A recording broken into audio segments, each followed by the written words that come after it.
সুতি হিজুলি পানাই এলাকার মানুষ। এবার যখন আল্লাহর বান্দা বিছানার মধ্যে ঘুমায়া গেছে, ঘুমের ঘরে স্বপ্ন যুগে দেখে রে আমার নবী, আখিরি নবী, সাদা পাঞ্জাবি পরিহিত, সাদা পাগড়ি পরিহিত, হাতের ভিতরে সাদা তসবিহ নিয়া আল্লাহর পয়গম্বর হযরত রবি ইবনে সুলাইমানের সামনে স্বপ্ন যোগে হাজিরা দিয়েছে। জোরে কন্যা আল্লাহু আকবার। কোন জমিনের মাটি আমার হবে গোরস্থান। কথা বলেন ঠিক কিনা? কোন জমিনের মাটি আমার হবে গোরস্থান। কাদের চোখের জলে আমি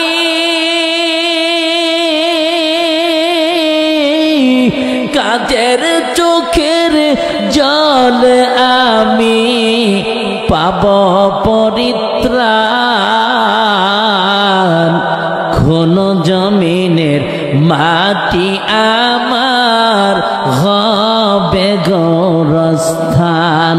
বলেন কোন জমিনের মাটি আমার হবে গোরস্থান। কারাই আমায় গোসল দেবে, কে আনিবে কাফন? কারাই আমায় কেঁদে কেঁদে করে দেবে দাফন? কারাই আমার পাশে বসে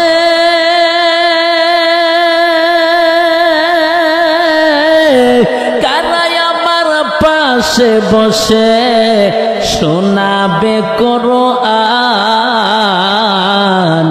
কোন জমিনের মাটি আমার হবে গোরস্থান। বলেন কোন জমিনের মাটি আমার হবে গোরস্থান। কার কাঁধে চড়ে আমি কবর দেশে যাব, জানি না কারো মুনাজাতে খোদার রহম পাবো। কার কারণে করবে ক্ষমা,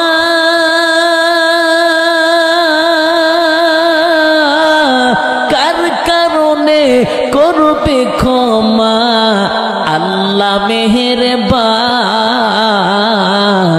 কোন জমিনের মাটি আমার হবে গোরস্থান। বলেন কোন জমিনের মাটি আমার হবে গোরস্থান। কথা বলেন ঠিক কিনা? কি কোন আল্লাহকে পাওয়ার কি দরকার নাই? আরো জবান খুলে বলতে হবে আল্লাহকে পাওয়ার দরকার আছে না নাই? আরো জোরে বলেন আছে না নাই? আল্লাহ বললেন কুল ইন কুনতুম তুহিব্বুনাল্লাহ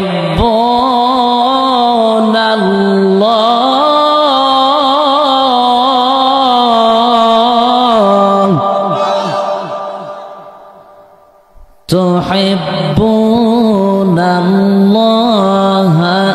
ফাত্তাবিউনি ইউহিব্বিকুমুল্লাহ।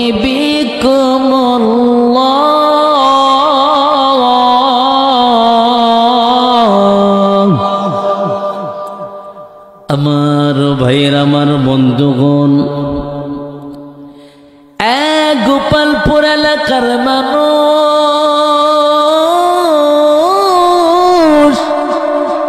সুতি হিজলি পাড়া এলাকার মানুষ দিলটারে নরম করে দিয়া আল্লাহর কালাম থেকে কথা শোনার জন্য চেষ্টা করুন। আল্লাহ রব্বুল আলামিন জানাইয়া দিলেন, নবী গো আপনি দুনিয়ার মানুষকে বলে দিন, ইন কুনতুম তুহিব্বুনাল্লাহ,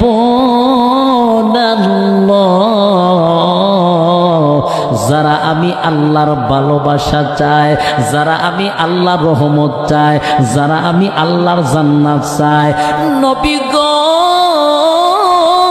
আপনি ওই সকল মানুষদেরকে বলে দিন তারা যেন একটা কাজ করে। জোরে বলেন কয়টা? আর একটু জবান খুলে বলুন কয়টা? আল্লাহ বললেন তারা যেন একটা কাজ করে, আর সেই কাজটা হলো ফাত্তাবিউনি,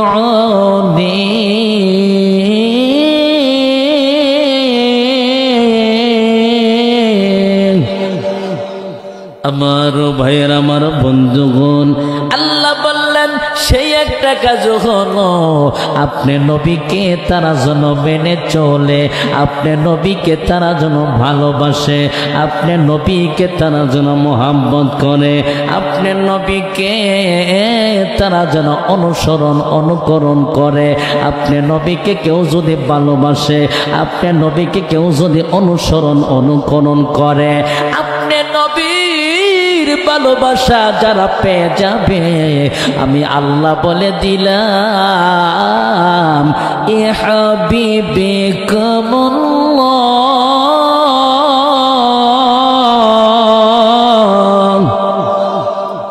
আমার ভাইয়ের আমার বন্ধুগণ, আল্লাহ বললেন আমি আল্লাহ বলে দিলাম আমি আল্লাহ রব্বুল আলামিনের ভালোবাসা ওই বান্দা পাবে। জোরে কোন সুবহানাল্লাহ। এবার বলুন তো দেখি, আমার নবীকে ভালোবাসার দরকার আছে না নাই? আমার নবীকে মেনে চলার দরকার আছে না নাই? এ গোপালপুর এলাকার মানুষ, আজকে আমি আর আপনি যারা বসে রইলাম, আমার নবীকে কেন ভালোবাসবো না? আমার নবীকে কেন মোহাব্বত করব না? আমার নবীর ভালোবাসা, আমার নবীর মোহাব্বত কেউ যদি অন্তরের ভিতরে পয়দা করতে পারে, ভাই রে, আমার নবী বলে দিয়েছে আমি নবীর রওজা কেউ যদি জিয়ারত করে, আমি নবীকে মোহাব্বত কইরা, আমি নবী বলে দিলাম মান যারা কবরি ওয়াজাবাত লাহু শাফাআতি, আমি নবী তারে শাফায়াত কইরা আমি আর সাথেই জান্নাতে রাখবো। জোরে কোন সুবহানাল্লাহ। এ বন্ধুরা, আল্লাহর নবী দুনিয়াতে নাই, ওই মদিনাতে আজও যাইতে মন চাই রে। ওই নবী কেমন ছিল? নবীর রওজায় যাইতে মন চায় কি চায় না? আর জবানটা খুলে বলুন, চায় কি চায় না? এ বন্ধুরে, আল্লাহ রব্বুল আলামিনের একজন বান্দা, যার নাম ছিল হযরতে রবি ইবনে সুলাইমান রাদিয়াল্লাহু তাআলা আনহু। আল্লাহ রব্বুল আলামিনের একজন বান্দা যার নাম হইল হযরতে রবি ইবনে সুলাইমান। আল্লাহর বান্দা হজ্জের জন্য রওনা হয়েছে তার বড় ভাইয়ের সাথে। আল্লাহর বান্দা কাফেলার সাথে রওনা হইয়া যাইতে যাইতে কুফা নগরীতে যাইয়া হাজির হইয়া গেছে। এবার একটু বিশ্রামের জন্য সবাই বসেছে, একটু বিশ্রাম নিবে, একটু এখানে রেস্ট নিবে। এমন সময় হযরতে রবি ইবনে সুলাইমান এবার বলে, আমি একটু কুফার বাজারে যাব, আমার কিছু প্রয়োজনীয় কেনাকাটা করব। এমন সময়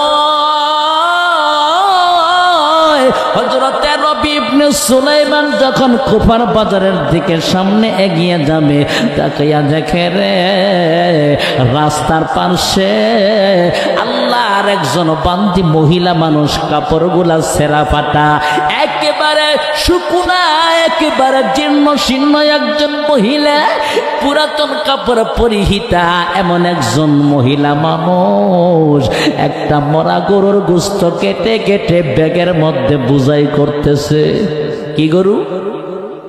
আর জোরে কোন মরা গরুর গোশত কেটে কেটে বুঝাই করতেছে।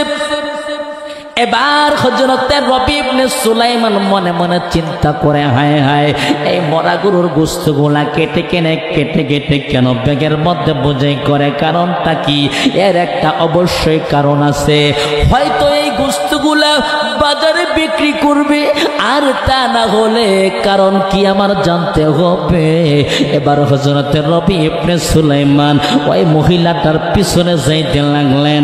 মহিলাটা আগে আগে যায়, আর হযরতে রবি ইবনে সুলাইমান পিছনে পিছনে যায়। যাইতে যাইতে মহিলাটা বাড়ির ভিতরে চলে গেলেন। মহিলাটা বাড়ির ভিতরে যাইয়া ডাক দিয়া বলে, আমার মেয়েরা কই? তোমরা তাড়াতাড়ি বের হও, আর এই যে দেখো আমি গোশত নিয়ে এসেছি, এই গোশতগুলা তোমরা রান্না করো, তাড়াতাড়ি রান্না করো। এমন সময় হযরতে রবি ইবনে সুলাইমান গেটের কাছে যাইয়া ডাক দিয়া বলে, রে এ বিধবা মহিলা, এ মা, দরজাটা খুলুন, গেটটা খুলুন। আল্লাহর বান্দি ভিতর থেকে ডাক দিয়া বলে, আপনি কে গো? এমন সময় আমারে ডাকেন, আপনি কি আপনার পরিচয়টা আগে বলুন। আল্লাহর বান্দা হযরতে রবি ইবনে সুলাইমান ডাক দিয়া বলে, আমারে আপনি চিনবেন না, আমি হইলাম একজন ভিনদেশী মুসাফির। আমি হইলাম একজন ভিনদেশী মুসাফির। আল্লাহর বান্দি বলে, আমার বাড়িতে মুসাফিরের জায়গা নাই, আমার বাড়িতে আপনারা থাকতে দিতে পারবো না। কেন আমার বাড়িতে আপনি আসতে চান বলুন। এবার মুসাফির হযরত সুলাইমান ডাক দিয়া বলে, রে ও মা, আমি আপনার বাড়িতে থাকতে আসি নাই, আমি আপনার বাড়িতে খাইতে আসি নাই, আমি শুধু আপনার কাছে একটা জিনিস জানতে চাই, আর সেই জিনিসটা হইল, আপনি যে মরা গরুর গোশত কেটে নিয়ে আসলেন, এই মরা গরুর গোশত খাওয়া হালাল নাকি হারাম? আপনারা কি বলেন, হালাল না হারাম? আর একটু জোরে কোন। যারা বলে নাই তারা মনে হয় জানে না এই মাসআলাটা। কথা বলেন ঠিক কিনা? জোরে বলেন, হালাল না হারাম? এবং দূরে আল্লাহ হারাম করে দিছে, এই হারামটা বললেও সওয়াব আছে না নাই? এ বন্ধু, এবার হযরত রবি ইবনে সুলাইমান যখন এই কথা বলছে, ভিতর থেকে মহিলাটা দুইটা চোখের পানি ছেড়ে দিয়ে ডাক দিয়ে বলে, এ ভিনদেশী মুসাফির ভাই,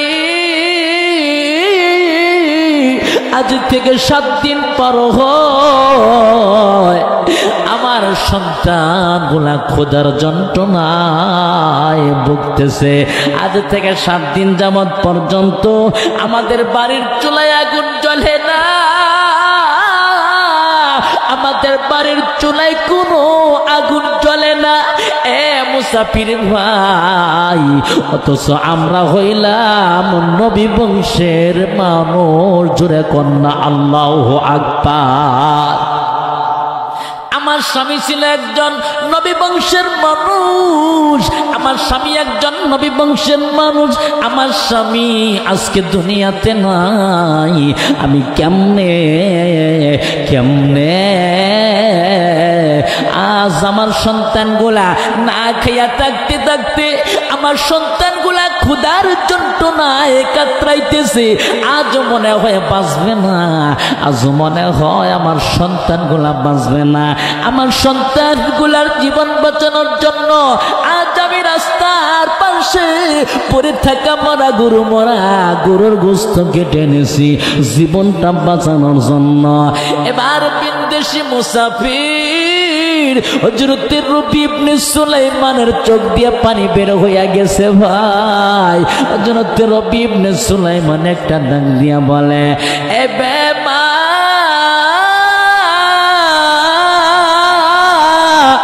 আপনি এই গোশতগুলা আগে আপনার সন্তানদেরকে খাওয়াবেন না, দেখি আমি আপনাদের জন্য কোনো ব্যবস্থা করতে পারি কি না। জোরে কন্যা সুবহানাল্লাহ। এবার হযরত রবি ইবনে সুলাইমান চলে গেলেন তার কাফেলার নিকটে। কাফেলার নিকটে যাইয়া তার বড় ভাইরে বলে, ভাই আমি হজ্জে যাব না। বন্ধু বান্ধবরে বলে, আমি হজে যাব না। সবাই বলে, কেন যাবা না, কারণটা কি বলো? আল্লাহর বান্দা রবি ইবনে সুলাইমান বলে, না না তোমরা যাও, আমি যাব না। এবার তিনি হজ্জে গেলেন না। আল্লাহর বান্দা রবি ইবনে সুলাইমান 100 টাকা দিয়ে আটা কিনলেন, 100 টাকা দিয়ে খেজুর কিনলেন, কাপড় চোপড় কিনলেন, আর বাকি 500 দিরহাম ব্যাগের ভিতরে বস্তার ভিতরে দিয়া মাথায় নিয়ে ওই মহিলার বাড়ির সামনে হাজির হইয়া গেল। জোরে কন্যা আল্লাহু আকবার। ওই মহিলার বাড়ির সামনে যাইয়া হযরত রবি ইবনে সুলাইমান ডাকে আর বলে, মাগো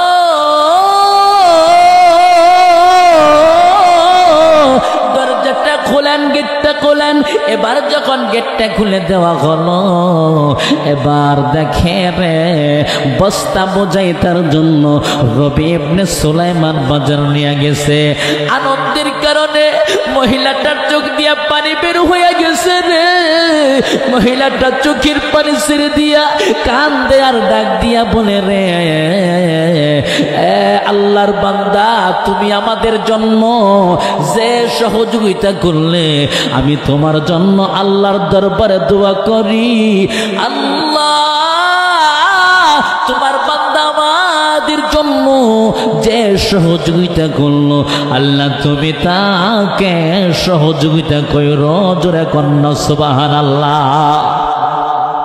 এবার বৃদ্ধা মহিলার 4 জন সন্তান, একজন আল্লাহর দরবারে হাত বাড়াইছে, ডাক দিয়া বলে, আল্লাহ গো আল্লাহ, তোমার যেই বান্দা আমাদেরকে বিপদের সময় আমাদের জীবন বাঁচাইলো, আল্লাহ আমাদেরকে সাহায্য করলো, আল্লাহ তুমি তার জীবনের গুনাহগুলো মাফ করে দাও। দ্বিতীয় মেয়েটা বলে, আল্লাহ গো তার পিছনের সব গুনাহ মাফ করে দাও।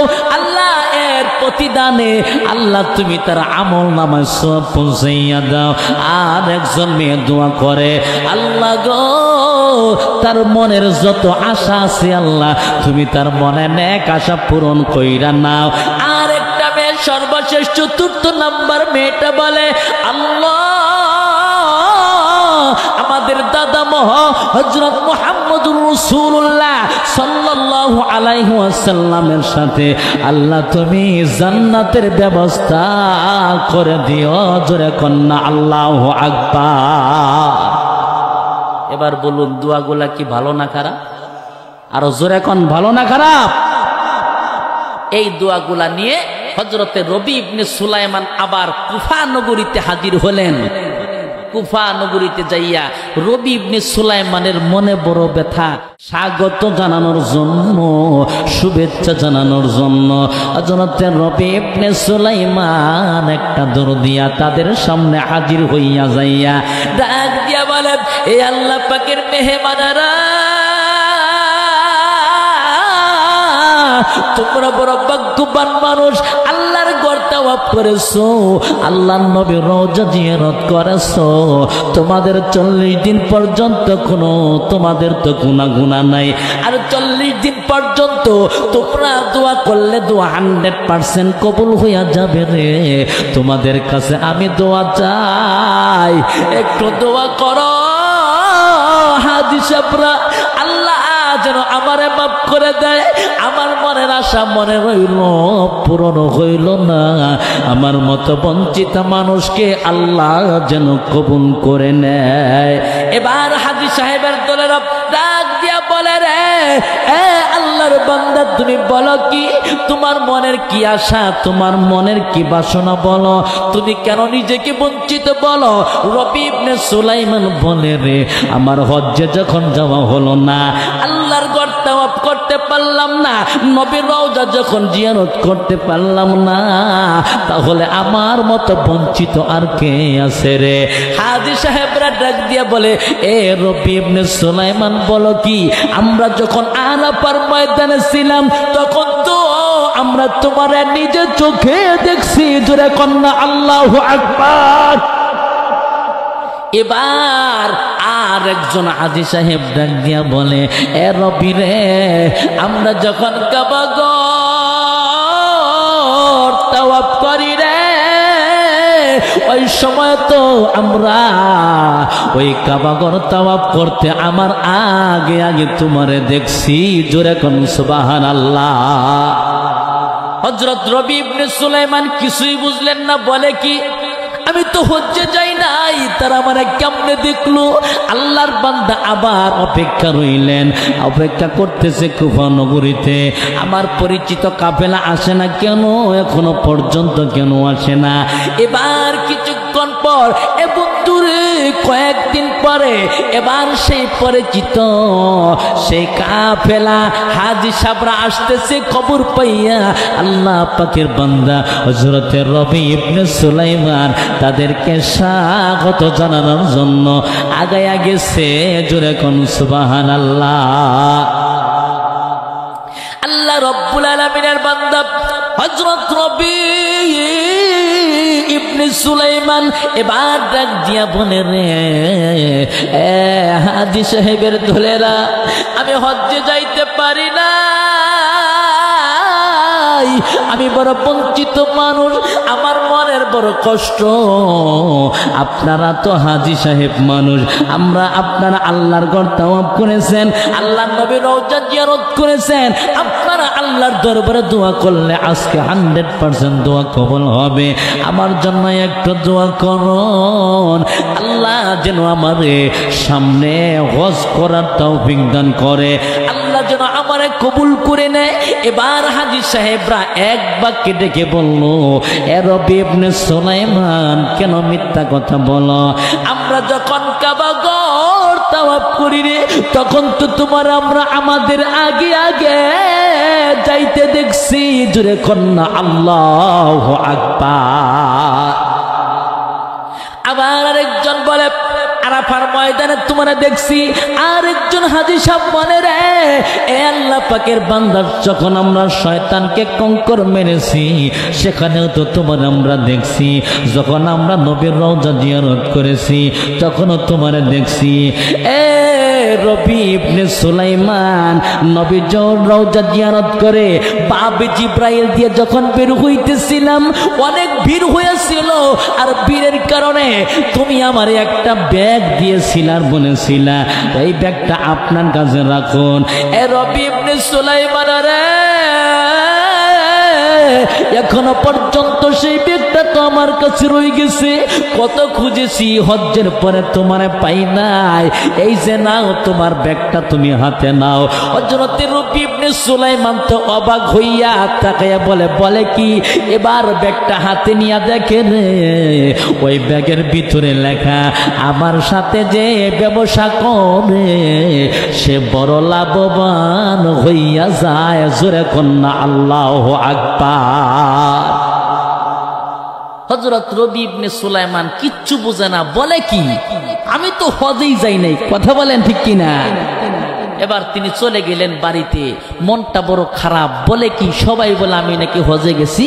বাড়িতে যাইয়া তিনি এশার নামাজ পড়ে এবার তিনি আমার নবীর উপরে দুরূদ পড়া শুরু করছে। জোরে কোন আল্লাহু আকবার। আমার ভাইয়ের, আমার বন্ধুগণ, আল্লাহর নবী বলেন, মান সাল্লা আলাইয়া ওয়াহিদাতান সাল্লাল্লাহু আলাইহি আশরা। আল্লাহর নবীর উপরে কেউ যদি একবার দরুদ পড়ে, আল্লাহর নবী বলেন ওই বান্দার উপরে আমার আল্লাহ 10টা রহমত বর্ষণ করে দেয়। জোরে কন্যা সুবহানাল্লাহ। হযরতে রবি ইবনে সুলাইমান আল্লাহর নবীর উপরে দরুদ পড়তে পড়তে এবার তিনি বিছানার মধ্যে ঘুমায়া যায়। এই বন্ধুরে, সুতি হিজুলিপাড়া এলাকার মানুষ,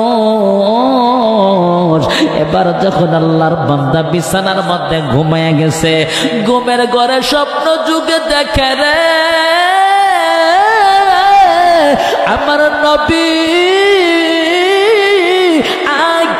নবী সাদা পাঞ্জাবি পরিহিত, সাদা পাগড়ি পরিহিত, হাতের ভিতরে সাদা তসবিহ নিয়া আল্লাহর পয়গম্বর হযরত রবি ইবনে সুলাইমানের সামনে স্বপ্ন যোগে হাজিরা দিয়েছে। জোরে কন্যা আল্লাহু আকবার। এ বন্ধু, ওই নবীর সাথে দেখা করতে মন চায় কি চায় না? ওই নবীরে দেখতে মন চায় কি চায় না? ওই নবীর রওজায় যাইতে মন চায় কি চায় না? মদিনা যাইতে পারলাম না, মদিনা দেখতে পারলাম না, মদিনা যাইতে পারলাম না। আমি অসহায় তাই দূরে পরে রই, আমি অসহায় তাই দূরে পরে রই, শুধু সালাম জানাই। মদিনা যাইতে পারলাম না, মদিনা দেখতে পারলাম না। মদিনা নাম কত মধু,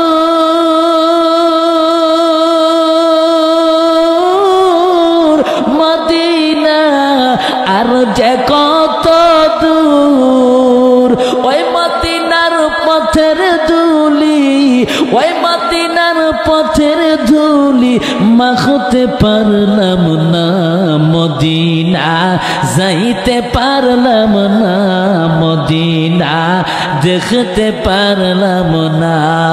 আমি অসহায় তাই দূরে পরে রই, আমি অসহায় তাই দূরে পরে রই, শুধু সালাম জানাই। মদিনা যাইতে পারলাম না, মদিনা দেখতে পারলাম না।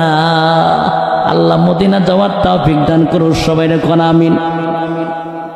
এবার হযরতে রবি ইবনে সুলাইমান আমার নবীর দেখা তো অবাক হয়ে গেছে। নবীর একটা সালাম দিয়া দিছে, আসসালামু আলাইকুম ইয়া রাসূলুল্লাহ, আসসালামু আলাইকুম ইয়া হাবিবাল্লাহ।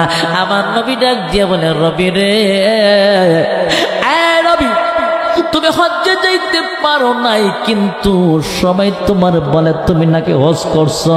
কেন বলে রে, কেন বলে তা কি তুমি জানো? আল্লাহর বান্দা রবি বলে, হুজুর আমি তো জানি না, সবাই বলে আমি নাকি হজ্জে গিয়াছি, আমি নাকি আল্লাহর ঘর বাইতুল্লাহ তাওয়াফ করেছি, সবাই বলে আমি নাকি আপনার রওজা জিয়ারত করেছি। নবী গো, কিন্তু আমি তো হজ্জে যাই নাই গো নবী। আমার নবী ডাক দিয়া বলে, রে রবি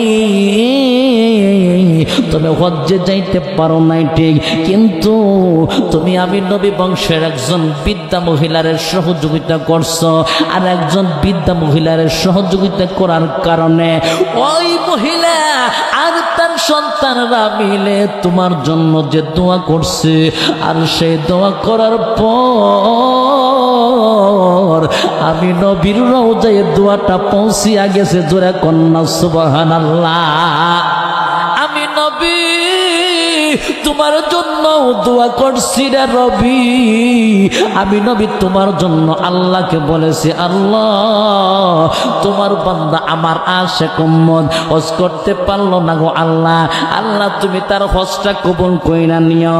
এ রবি ইবনে সুলাইমান রে, তোমার জন্য যখন আমি নবীর দোয়া করছি, আমার আল্লাহ আমার দোয়াটা কবুল কইরা নিয়া তোমার মতো চেহারা বানায় একজন ফেরেশতা আমার আল্লাহ ওই মদিনায় পাঠাইয়া দিছে রে, ওই মদিনায় পাঠাইয়া দিছে, ওই মক্কায় পাঠাইয়া দিছে।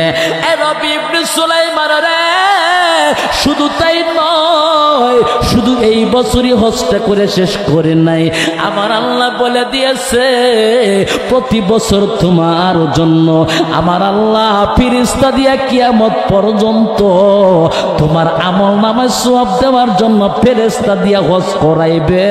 জোরে কন্যা আল্লাহু আকবার।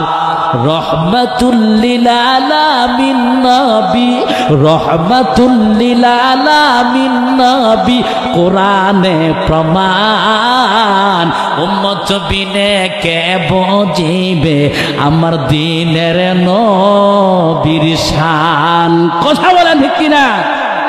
আর একটু জোরে বলেন ঠিক কিনা? রহমাতুল লিল আলামিন নবী, রহমাতুল লিল আলামিন নবী, কোরআনে প্রমাণ। উম্মত বিনে কে বুঝিবে আমার দ্বীনের নবীর শান। নবী আমার মদিনারে বুলবুল, আমার আল্লাহ প্রেমে করিয়া নামটি দিলেন হাবিবে রাসূল। আল্লাহু আকবার। নবী আমার মদিনারে বুলবুল,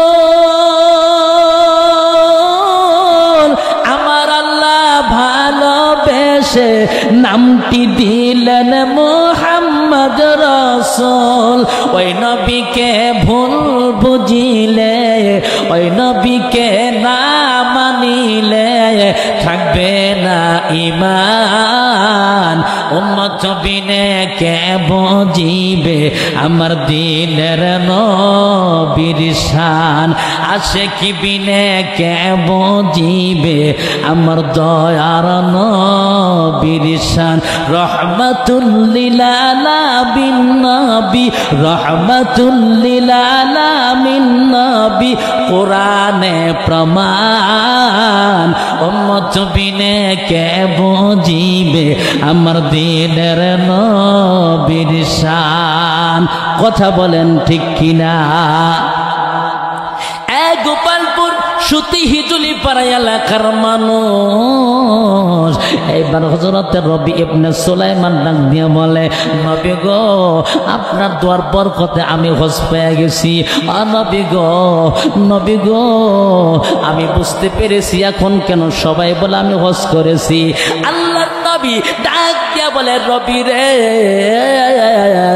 শুধু ওই হজটা পর্যন্তই শেষ নয়, আমার আল্লাহ তোমারে দুনিয়াতেও কিছু পুরস্কার দিয়া দিছে।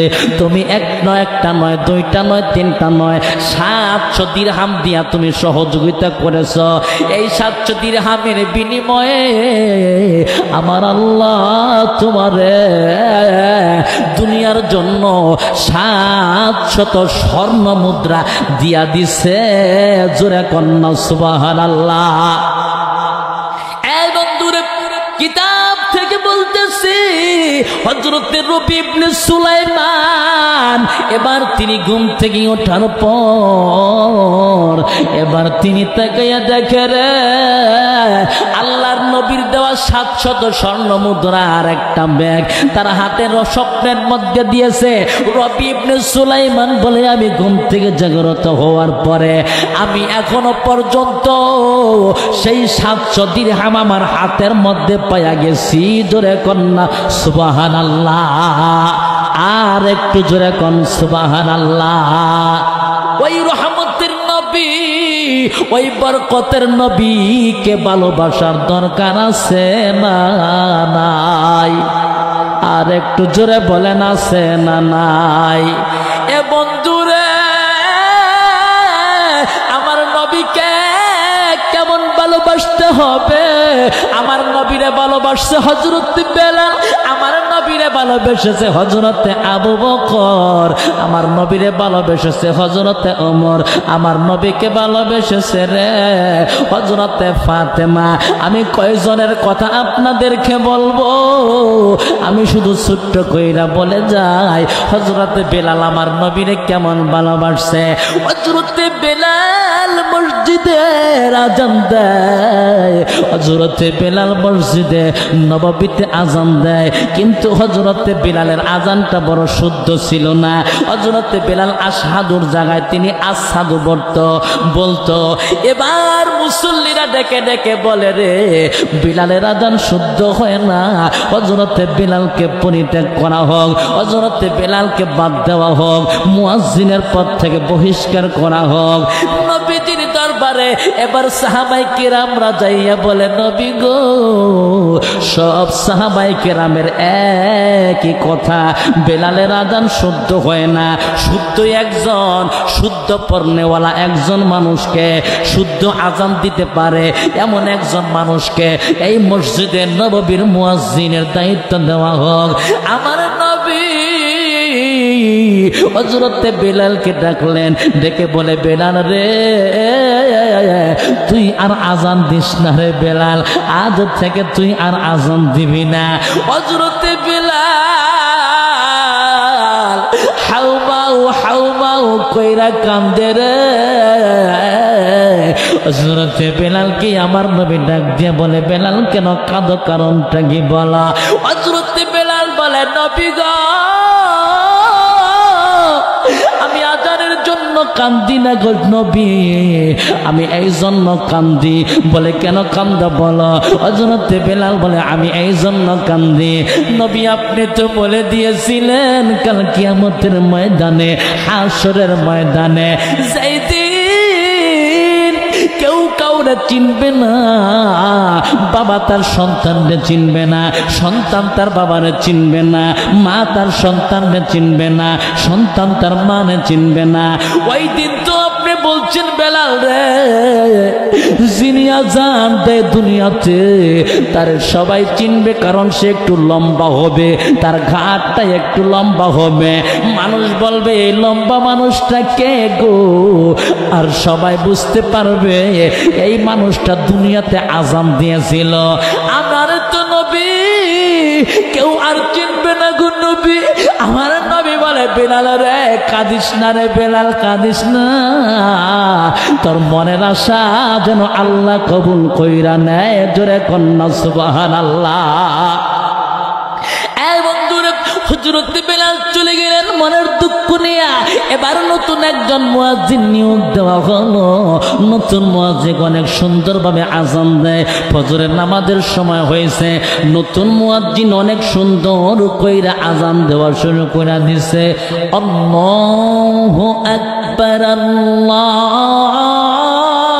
আল্লাহু আকবার আল্লাহু আকবার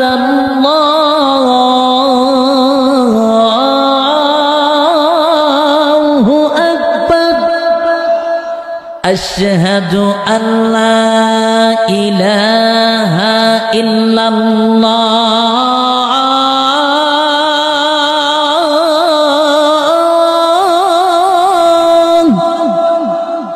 আশহাদু আল্লা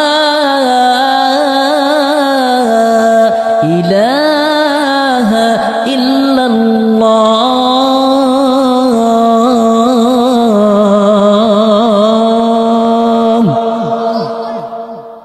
মসজিদের নববীতে আযান হয়েছে আমার আল্লাহ হযরতে জিবরাইলকে ডেকে বলে জিবরাইল তাড়াতাড়ি আমার নবীর কাছে যা সব মসজিদে আযান হইল কিন্তু মসজিদের নববীতে এখনো কেন আযান হয় নাই জোরে কোন আল্লাহু আকবার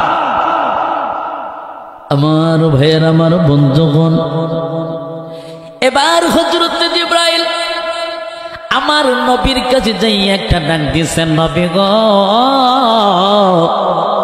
আমার আল্লাহ জানতে চাইছে সব মসজিদে আযান হয়েছে গো নবী কিন্তু মসজিদে নববীতে কেন আযান হয় নাই কারণটা কি কেন আযান হইল না গো নবী আমার নবী আবার চোখের পানি ছেড়ে দিয়া কান্দে আর বলে জিবরাইল রে আমার আল্লাহ রে বলে দে আজকে বিলাল আযান দেয় না আজকে নতুন একজন মুয়াজ্জিন নিয়োগ দেওয়া হয়েছে ওই নতুন মুয়াজ্জিন আজকে আযান দিয়েছে হযরত জিবরাইল আমার আল্লাহকে বলে আল্লাহ আজকে তো বিলাল আযান দেয় নাই নতুন মুয়াজ্জিন আযান দিয়েছে আমার আল্লাহ রব্বুল আলামিন ডাক দিয়া বলে রে এ জিবরাইল যা যা আমার বন্ধুর কাছে যা আমার হাবিবের কাছে যা বল যতক্ষণ পর্যন্ত আমার বিলাল জান্নাত দিবে রে, হযরত বিলাল জান্নাত দিবে।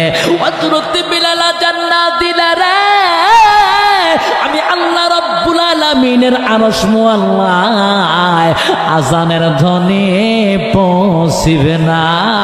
জোরে কন্না আল্লাহু আকবার।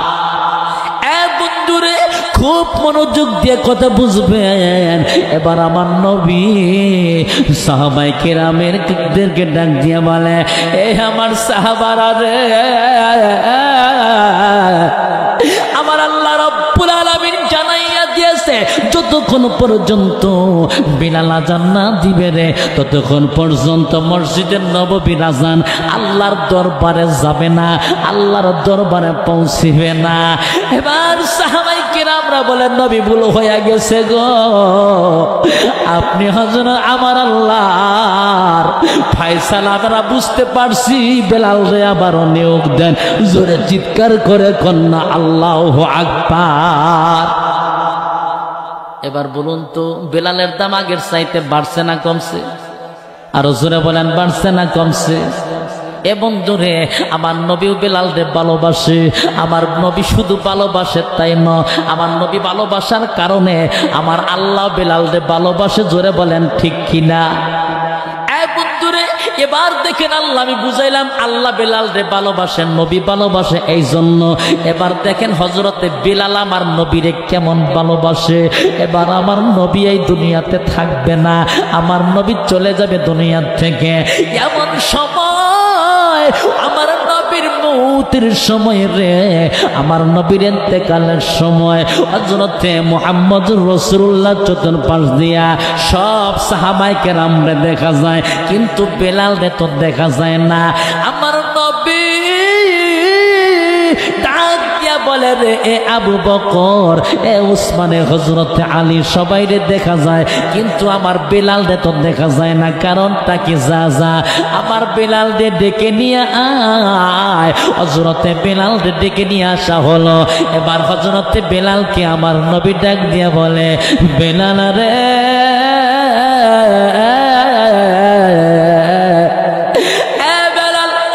সবাই আমার মৌতের সময়, আমার বিদায়ের সময় সবাই আমার পাশে আছে রে, কিন্তু বেলাল তুই আমার পাশে কেন নাই?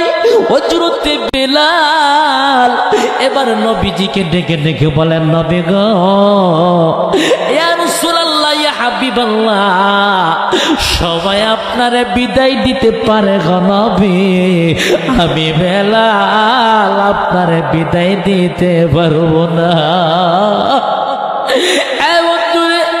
এবার আমার নবী ডাক দিয়া বলে, বেলাল রে, আমি তোকে আজকে একটা কথা বলবো রে বেলাল, শোন। আমার মৌতের সময়, আমার ইন্তেকালের সময়, বেলাল বল তুই আমার কাছে কি চাস বেলাল? হযরতে বেলাল ডাক দিয়ে বলেন, নবী গো, ইয়া রাসূলুল্লাহ, ইয়া হাবিবাল্লাহ, আমি আপনার কাছে বাড়ি চাই না, গাড়ি চাই না, নারী চাই না। নবী গো, আমি আপনার কাছে কিচ্ছু চাই না, আমি আপনার কাছে একটা জিনিস শুধু জানতে চাই। জোরে বলেন, কয়টা জিনিস? পিছনের ভাইরা আওয়াজ করে বলেন, কয়টা? হযরতে বেলাল ডাক দিয়ে বলেন, নবী গো, আমি শুধু জানতে চাই মৌতের পরে, মরণের পরে, ওই জগতে যাওয়ার পর আমি আপনি নবীকে কোথায় খুঁজে পাবো? আমার নবী ডাক দিয়া বলে, বেলাল রে, দুনিয়াতেও আমার ভালোবাসত রে বেলাল, ওই জগতে যাইয়া আমারে তুই চাচ্ছে বেলাল। বেলাল শোন রে বেলাল, আমারে তুই পাবি রে বেলাল, পাবি, আমারে চারখানে পাবি, পাবি পাবি পাবি বেলাল, আমায় চারখানে পাবে, পাবে পাবে বেলাল, আমায় চারখানে, দোজখ হাসর পুলসিরাত আর মিজানে, দোজখ হাসর পুলসিরাত আর মিজানে।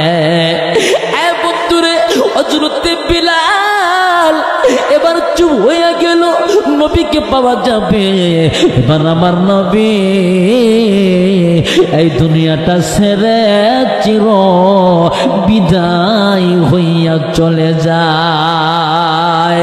যেতে হবে খালি হাতে, যেতে হবে শূন্য হাতে, সঙ্গে কিছুই যাবে না।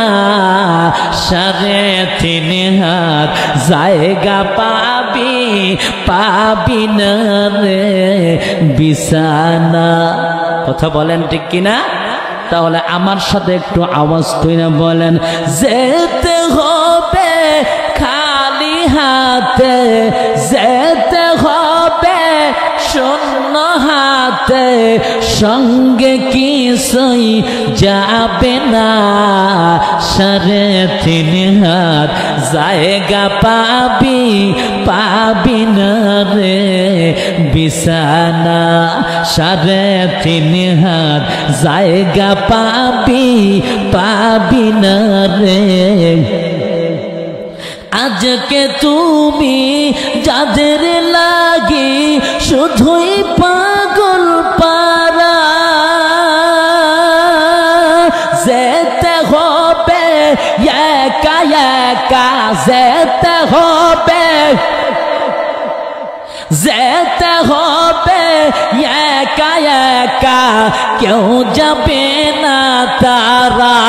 ছাড়তে হবে মায়ার বন্ধন, ছাড়তে হবে মায়ার বন্ধন, সাদের এই বালাখানা। 3.5 হাত জায়গা পাবি, পাবি না রে বিছানা। যেতে হবে খালি হাতে, যেতে হবে